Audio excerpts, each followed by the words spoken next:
10 நாட்களில் துணை முதலமைச்சராவார் உதயநிதி ஸ்டாலின் என அமைச்சர் தாமோ அன்பரசன் தெரிவித்துள்ளதாக கூறப்படுகிறது.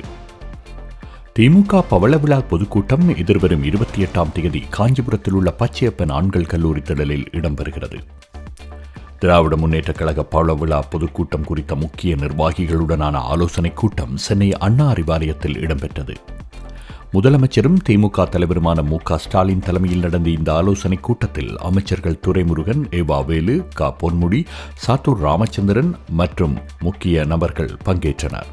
இதில் பவளவிழா பொதுக்கூட்ட நிகழ்ச்சி ஏற்பாடுகள் குறித்து நிர்வாகிகளுக்கு பல்வேறு அறிவுரைகளை முதலமைச்சர் மு.க.ஸ்டாலின் வழங்கியதாக தெரிகிறது. திடீரென நடத்தப்பட்ட இந்த கூட்டம் திமுக நிர்வாகிகள் மற்றும் தொண்டர்கள் மத்தியில் பெரும் எதிர்பார்ப்பை ஏற்படுத்தியது. காரணம், தமிழக அரசின் இளைஞர் நலம் மற்றும் விளையாட்டுத்துறை அமைச்சரான உதயநிதி ஸ்டாலின் துணை முதலமைச்சராக பொறுப்பேற்க உள்ளதாக தொடர்ந்து வெளியாகி வரும் தகவலால் தான்.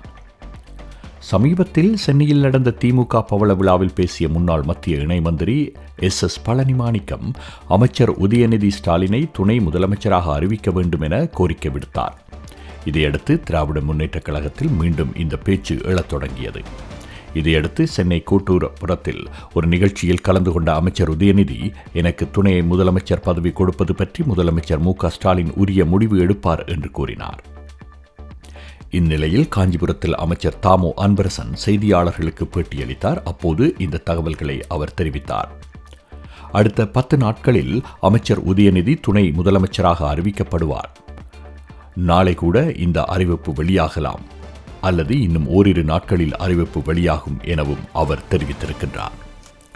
மெல்பர்ன் மற்றும் சிட்னியில் போக்குவரத்திற்கு இடையூறு விளைவிக்கும் போராட்டங்கள் வரும் நாட்களில் தொடரலாம் என்று கட்டுமான, வனத்துறை மற்றும் கடல்சார் தொழிற்சங்கம் எச்சரித்துள்ளது. வேலையிலிருந்து வெளியேறிய ஆயிரக்கணக்கான தொழிலாளர்கள் நேற்று மெல்பர்ன் மற்றும் சிட்னி ஆகிய நகரங்களிலும் ஆர்ப்பாட்டத்தில் ஈடுபட்டனர். 3 நாட்கள் தொடர்ச்சியான தொழில்துறை நடவடிக்கையை எச்சரிக்கை விடுத்துள்ளனர்.